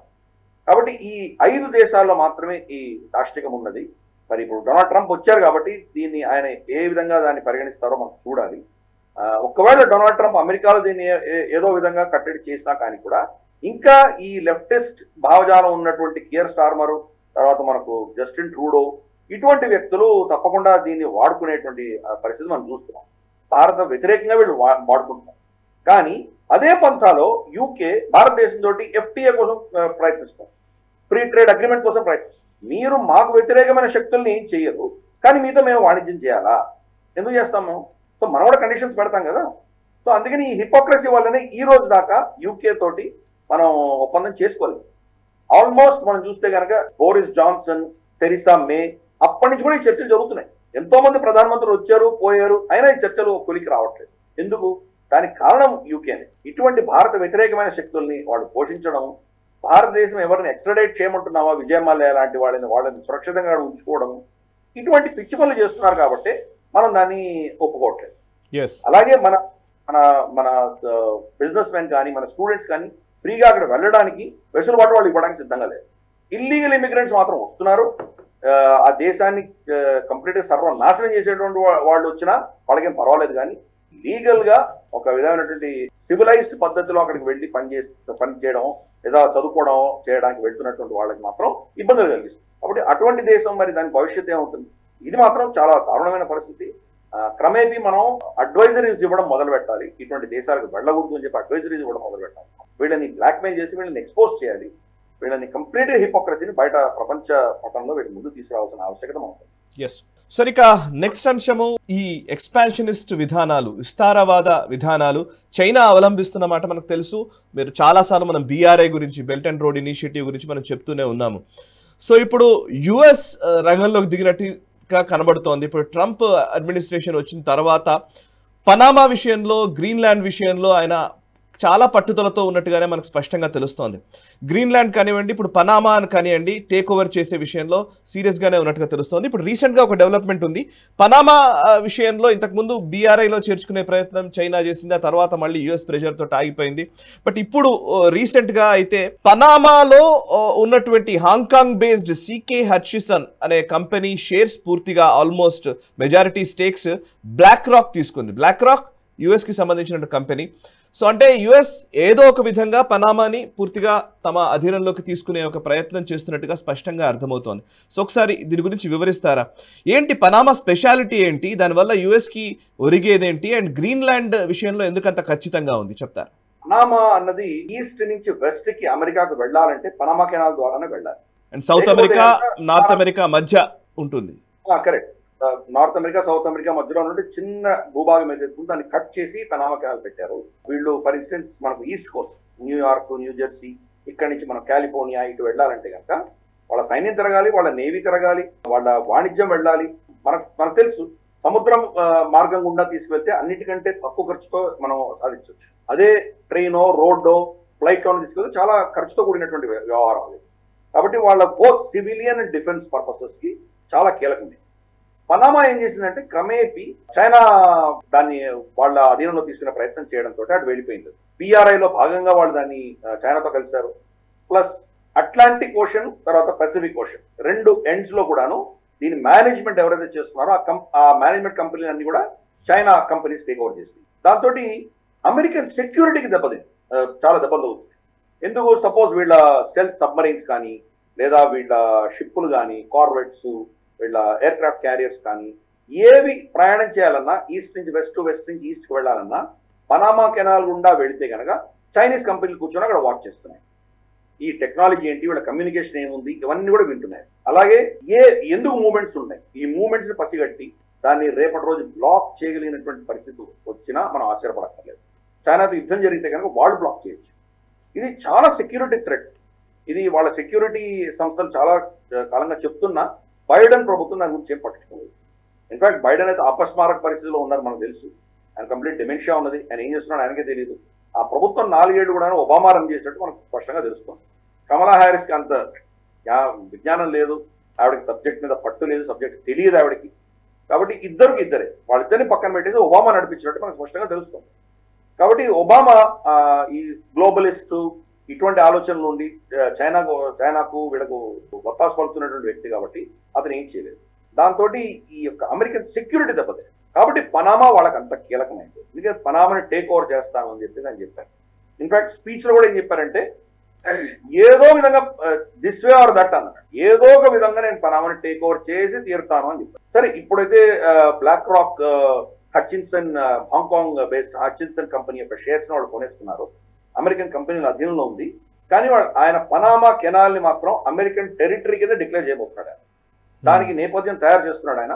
రాబోయే కొన్ని వారాల్లోనూ నెలల్లోనూ అది కూడా డిక్లేర్ చేసి తీరుతాడు ఆయన. కంప్లీట్ గా పనామాకు ఇష్టం ఉన్నా లేకపోయినా అమెరికన్ సైన్యం దాన్ని వాళ్ళ అధీనంలో తీసుకునేటువంటి నిర్ణయాలు జరిగి తీరతాయి. రెండవది గ్రీన్లాండ్ ఆర్కిటిక్ ఓషన్ అంతా ఇప్పుడు ఓపెన్ అప్ అవుతుంది. దీని గురించి మనం గ్లోబల్ ఉన్నప్పుడు చాలాసార్లు చర్చించాం. అక్కడ ఉన్నటువంటి ఆర్కిటిక్ ఐస్, మంచు కరుగుతుంది. కరిగేసరికి అక్కడ మనకు నావిగేషన్ పెరుగుతుంది.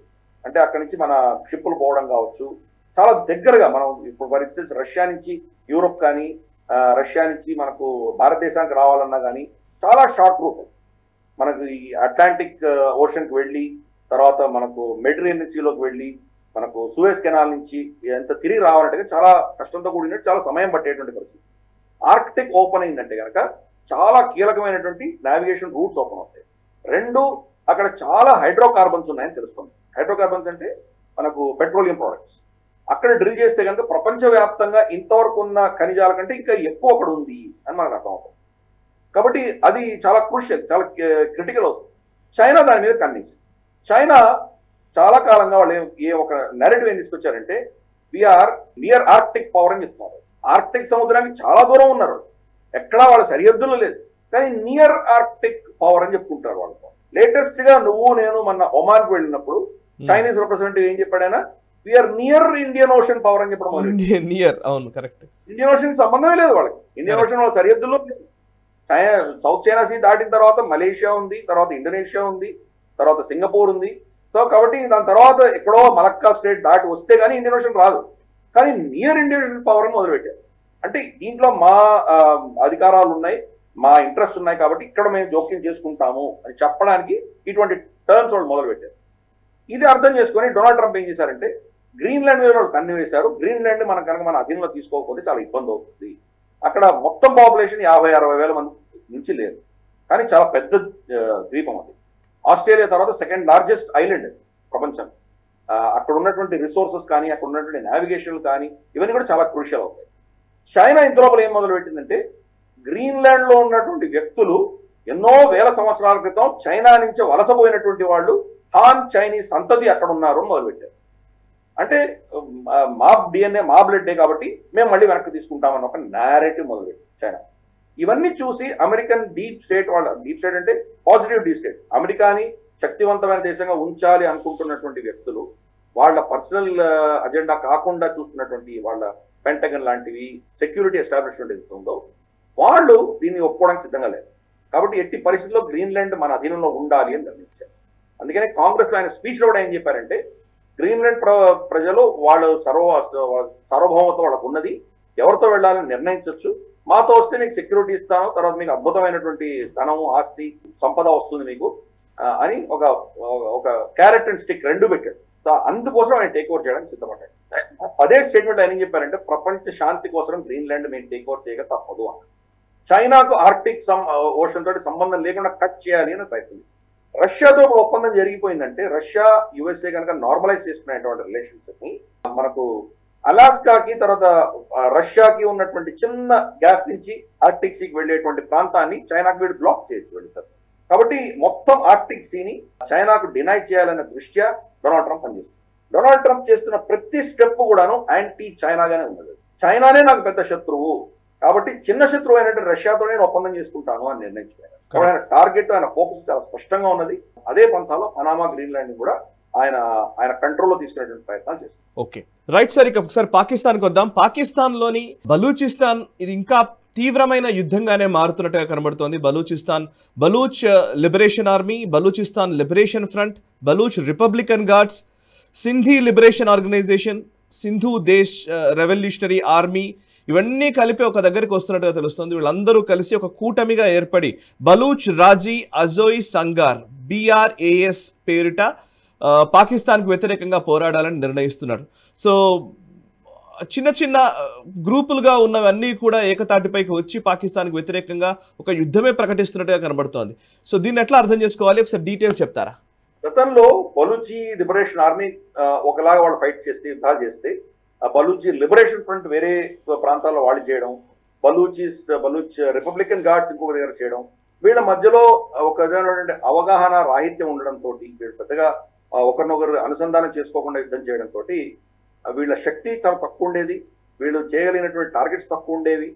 ప్లస్ వీళ్ళకి ఏంటంటే ఇంత పెద్ద న్యూక్లియర్ శక్తి అయినటువంటి పాకిస్తాన్ నుంచి మొత్తం బలూచిస్తాన్ విడదీయగలిగినటువంటి శక్తి వీళ్ళకి ఉండేది కాదు. ఇండివిజువల్ గా చాలా స్పెక్టాక్యులర్ యుద్ధాలు చేశారు, బలిదానాలు ఇచ్చారు, కానీ ఒక్కొక్క ప్రాంతంలో వీళ్ళకి ప్రభావం ఎక్కువ ఉంది. అందరూ కలిస్తే గనక పాకిస్తాన్ని కంప్లీట్ గా మనం ఎదుర్కోవచ్చు, విడిపోవచ్చు అన్నటువంటి ఒక ఆలోచన వీళ్ళకి రావడంతో వాళ్ళ చిన్న చిన్న విభేదాలన్నీ పక్కన పెట్టేసి, వాళ్ళ అహంకారాలు పక్కన పెట్టేసి వీళ్ళందరూ కలిసిపోయారు. ఇది పాకిస్తాన్ ఎస్టాబ్లిష్మెంట్ కి, పాకిస్తాన్ సైన్యానికి చాలా పెద్ద దెబ్బ కింద మనం భావించాలి. వీళ్ళు యూనిఫైడ్ గా యుద్ధం చేయడం మొదలు పెడితే కనుక పాకిస్తాన్ సైన్యం తట్టుకోలేదు. ఇప్పుడే వీళ్ళు ఇండివిజువల్ గా యుద్ధం చేస్తుంటేనే వాళ్ళు తట్టుకోలేనటువంటి పరిస్థితి. రీసెంట్ గా గ్వాదర్ లో పెద్ద అటాక్ జరిగి అక్కడ 10 మంది వాళ్ళ పాక్ ఆర్మీ సైనికులు చనిపోయారు. సో ఇది రోజు జరుగుతుంది. రమారమి 900 మంది వీళ్ళ ఫోర్సెస్, పాకిస్తానీ ఫోర్సెస్ అంటే వాళ్ళ పోలీస్ కావచ్చు, వాళ్ళ పారామిలిటరీ ఫోర్సెస్ కావచ్చు, రేంజర్స్ కావచ్చు, ఆర్మీ కావచ్చు, గత సంవత్సరంలో రమారమి 900 మంది చనిపోయారు బలూచిస్తాన్. అంటే రఫ్ గా రోజుకి 2-3 చనిపోయారు. ఈ యావరేజ్ చనిపోతారు. ఈ పరిస్థితులు ఏమైందంటే టెర్రరిజం మీద ఒక స్టాటిస్టిక్స్ తీసుకుంటున్నటువంటి ప్రపంచ సంస్థ వరల్డ్ స్టాటిస్టిక్స్ టెర్రరిజం స్టాటిస్టిక్స్ లో ఈ రోజు పాకిస్తాన్ 2వ స్థానంలో వచ్చింది. బుర్కినో ఫాసో తర్వాత 2వ స్థానంలో పాకిస్తాన్ వచ్చింది. అంటే ఎంత దారుణంగా ఉందో అక్కడ పరిస్థితి అర్థం చేసుకో. గతంలో ఈ బిఎల్ఏ కావచ్చు, బిఎల్ఎఫ్ కావచ్చు, వీళ్ళు ఏం చేశారంటే టీటీపీతో లోపాయకార ఒప్పందాలు ఉండేవి. అందుకనే వీళ్ళకు టీటీపీ నుంచి తర్వాత ఆఫ్ఘన్ తాలిబాన్ నుంచి అమెరికా వదిలేసి వెళ్లిపోయినటువంటి అస్త్రశస్త్రాలన్నీ వీళ్ళకి వచ్చేది. సిద్ధాంతపరంగా వాళ్ళతో విభేదిస్తున్నారు. ఎందుకంటే టీటీపీ అనేది ఒక మతపరమైనటువంటి వేర్పాటువాద శక్తి. వీళ్ళు మతానికి అతీతంగా జాతీయవాదాన్ని పోషించేటువంటి దాన్ని ప్రాక్టీస్ చేసేటువంటి శక్తి బిఎల్ఏ. వీళ్ళందరూ కూడా బలూచి లిబరేషన్ అది ఇది కాదు, ఒక మతపరమైనటువంటి అంశంతో యుద్ధం చేయట్లేదు. ఇన్ఫాక్ట్ అక్కడ బలూచిస్తాన్ లో ఉన్నటువంటి హిందువులు కూడా చాలా వీళ్ళ ప్రాంతాల్లో ఉన్నవాళ్ళు చాలా హిందువులు ఉన్నారు అక్కడ. ఫర్ ఇన్స్టెన్స్ మనం హింగ్లాజ్ మాత ఆలయం చూసామంటే అక్కడ సన్యాసులు కూడా ఉన్నారు, పాకిస్తానీ సిటిజన్స్ సన్యాసించి అక్కడ పూజలు చేస్తున్నటువంటి వాళ్ళు ఉన్నారు. వేల సంఖ్యలో అక్కడికి హింగ్లాజ్ మాతకి మేళాగా వెళ్తారు. అలాగే క్వెట్టాలో కాళీ మాతా మందిరం ఉన్నది. కాబట్టి ఈ మతానికి అతీతంగా వాళ్ళు సున్నీలా షియాలా ఏమీ కాకుండా బలూచిస్తాన్ని మనం పాకిస్తాన్కి తీసుకువెళ్ళిపోవాలి అన్న భావజంతో చేస్తున్నారు. టీటీపీ ఏమో మతపరంగా షరియాని ఇంపోజ్ చేయాలని వాళ్ళు ప్రయత్నం చేస్తున్నారు. అయినా వీళ్ళిద్దరూ అనుసంధానం చేసుకున్నారు. మరి అంతటి విభేదాలు ఉన్న వాళ్ళు అనుసంధానం చేసుకోగలిగింది, మనలో మనం ఎందుకు ఇంత వేరువేరుగా యుద్ధం చేయాలని చెప్పేసి నిర్ణయించి వీళ్ళందరూ కూడా కూటమికి రావడం అన్నది ఇది ఒక పెద్ద వార్నింగ్ సిగ్నల్ పాకిస్తాన్కి. రాబోయే రోజుల్లో ఇంకా కోఆర్డినేటెడ్ అటాక్స్ చూడబోతున్నాం మనం.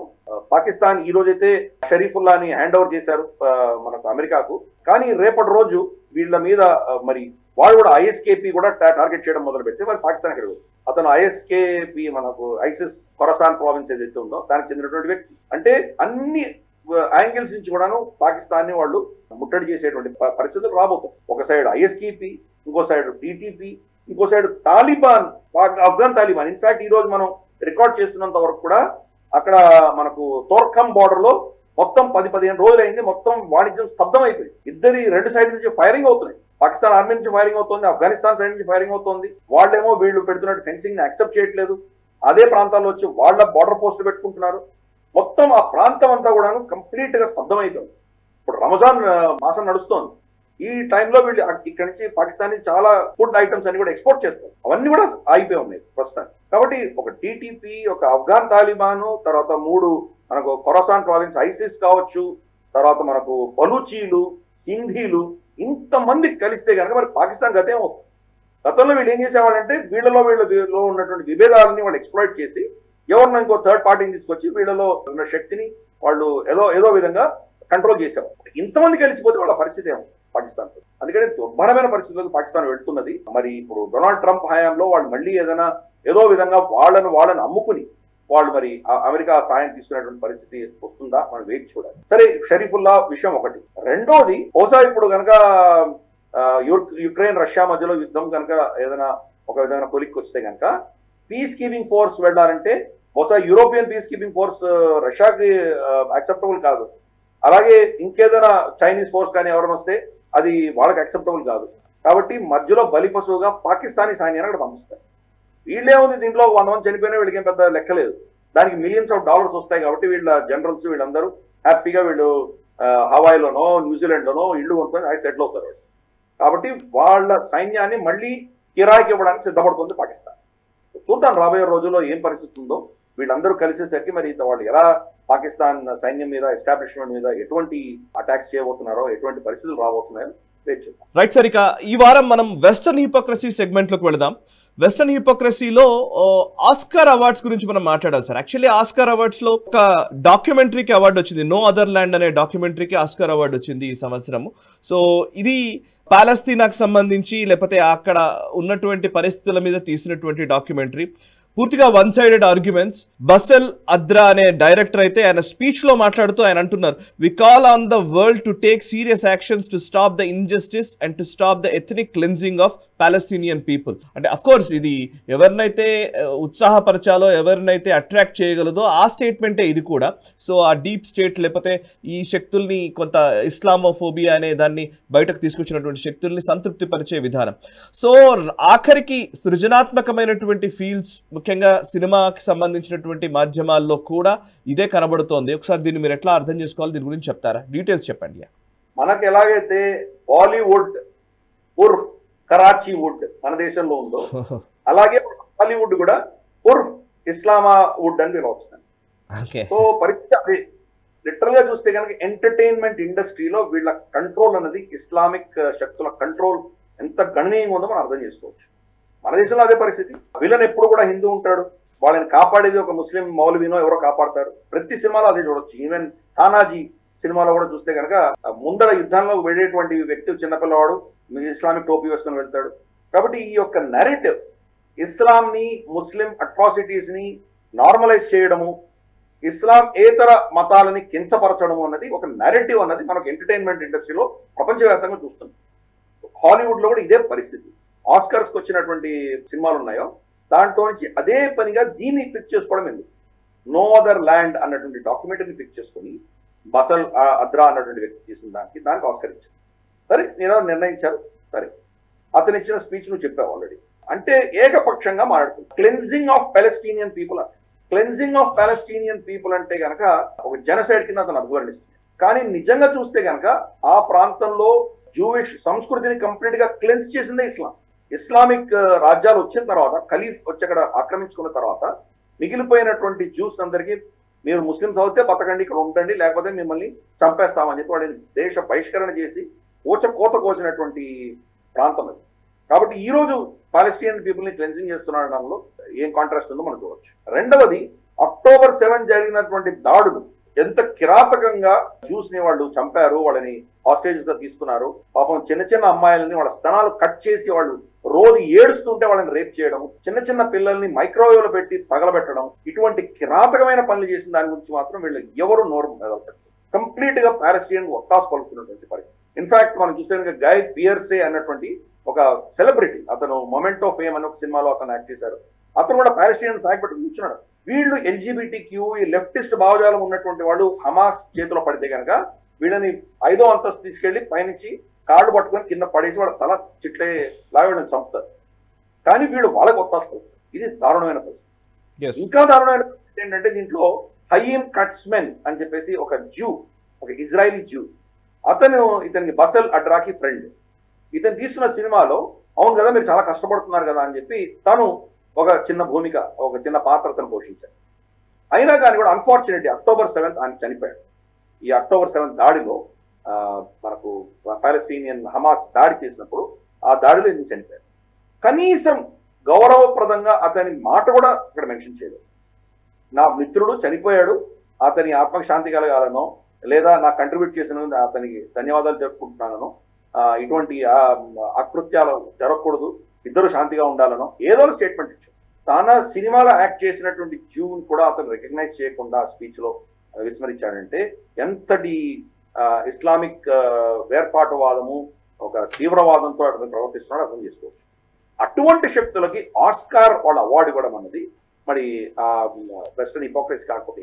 సరిగా నెక్స్ట్ అంశం ఇది hypocrisy and collapse of the western సొసైటీకి సంబంధించి రెండింటి గురించి మనం మాట్లాడాలి. ఇందులో ఉమెన్ డెమోక్రాట్స్ పింక్ కలర్ వేసుకొని యుఎస్ కాంగ్రెస్ లో ట్రంప్ మాట్లాడుతున్నప్పుడు ఆ స్పీచ్ కి రావడము, ట్రంప్ స్పీచ్ కి నిరసనగా వీళ్ళు పింక్ డ్రెస్ లో ప్రత్యక్షమయ్యారు. సో పింక్ అనేది ఎల్జీబీటీక్యూ వీటికి సంబంధించిన అంశంగా చెప్తూ ఉంటారు.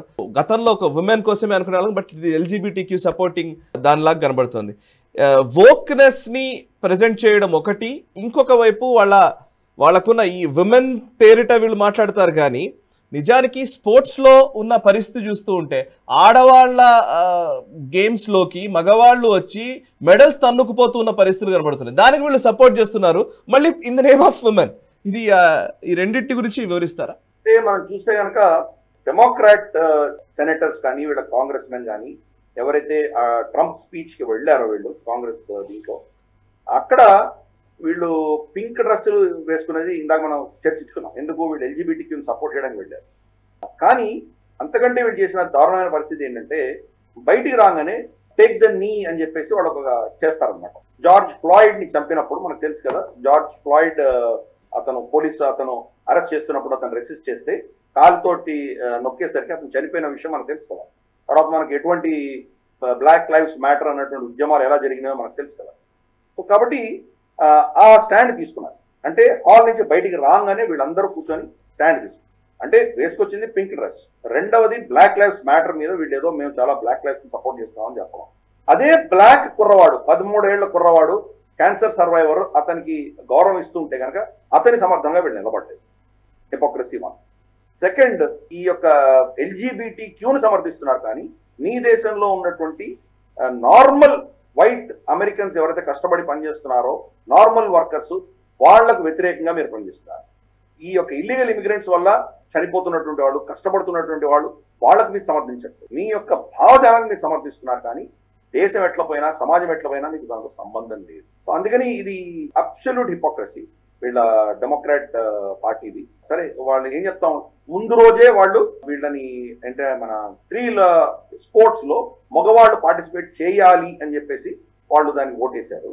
మరుసటి రోజేమో పింక్ డ్రెస్ కింద వేసుకొని వచ్చారు. ఎందుకంటే హిపోక్రసీ ఏం కావాలి. కరెక్ట్. సరే, ఇక కొలాప్స్ ఆఫ్ ద వెస్టర్న్ సొసైటీలో ఈ వారం మనము చూడబోయే అంశము, మనం ఇంతకు ముందు కూడా మనం మాట్లాడాం. యాక్చువల్లీ వైల్డ్ ఫైర్ విషయంలో, లాస్ ఏంజలస్ కి సంబంధించి అక్కడ జరిగినటువంటి వైల్డ్ ఫైర్ విషయంలో మీరు అప్పుడే చెప్పారు, యాక్చువల్లీ డిఐ విధానాల వల్లనే ఇదంతా జరుగుతుందని కొన్ని కథనాలు వస్తున్నాయి. వాటి మీద మీరు కొంచెం విశ్లేషణ కూడా చేశారు. సో ఇప్పుడు ఏకంగా US military historian and political commentator ఆయన కూడా ఈ దీనికి సంబంధించి విక్టర్ డేవిస్ అనే జాన్సన్ అనే వ్యక్తి డిఐ వల్ల ఎలా ఈ వైల్డ్ ఫైర్ వచ్చింది అనే అంశానికి సంబంధించి వివరించారు పూర్తిగా.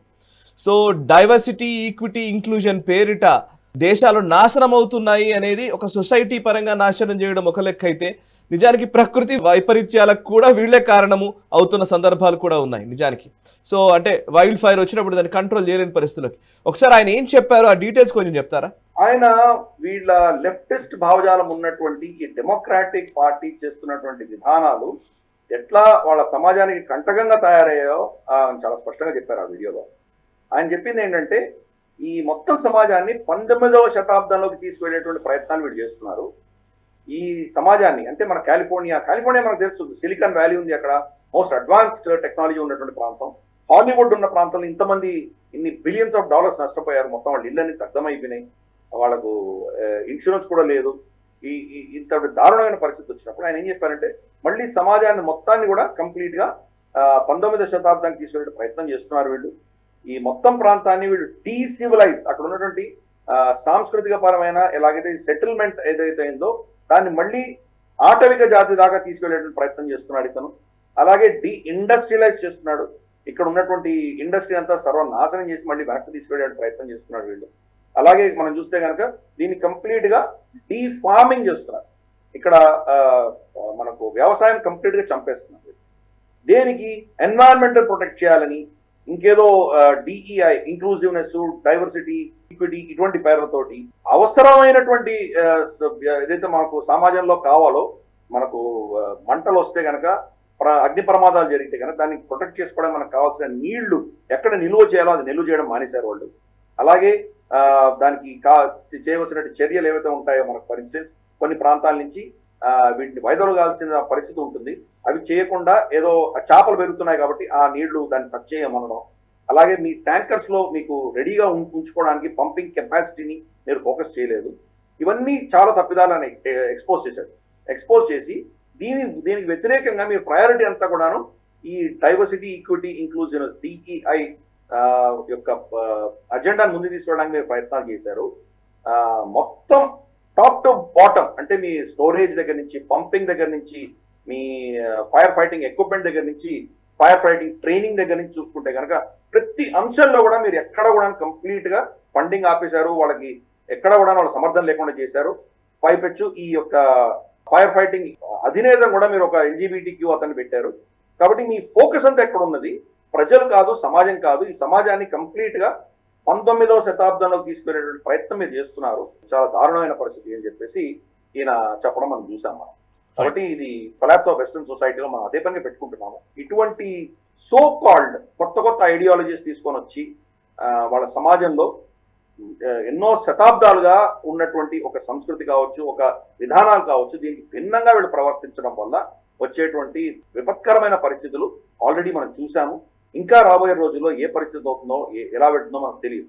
రీసెంట్ గా గెవిన్ న్యూసమ్ వాళ్ళ గవర్నర్ ని ఎవరో ఇంటర్వ్యూ చేస్తూ, మీరు దీన్ని ఒప్పుకుంటారా, మన ఫైర్స్ ఏదైతే జరిగినాయో కాలిఫోర్నియాలో, దాని వెనకాల మీ డిఈఐ ప్రాజెక్ట్ పరిస్థితి ప్రాబ్లం వస్తోందని అలాగే మీరు మరి డొనాల్డ్ ట్రంప్ చెప్తున్నారు కదా, మగవాళ్ళని ఆడవాళ్ళ స్పోర్ట్స్ నేను పర్మిట్ చేయనని చెప్తున్నారు కదా, దాని గురించి మీరు ఏం చెప్తారు అని చెప్పి అతను అడిగేసరికి 2028లో మళ్ళీ ఎన్నికలు రాబోతున్నాయి కాబట్టి ఆల్రెడీ ఆయన పాలిటిక్స్ ఆడడం మొదలుపెట్టాడు.